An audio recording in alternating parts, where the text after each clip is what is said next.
quiet workshop lies a secret. It begins with a hollow cut in wood. For centuries, craftsmen called it the mortise. As the chisel descends, the drill clears the heartwood, carving away what is not needed. Each plunge, sharp, deliberate, leaving behind a cavity both clean and exact. When paired with its counterpart, the tenon, this humble slot becomes one of the strongest bonds in woodworking.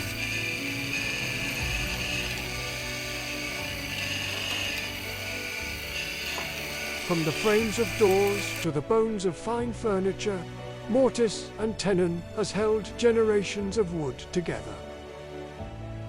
Discover more of these quiet wonders in the art of woodworking. Subscribe for more woodworking craft.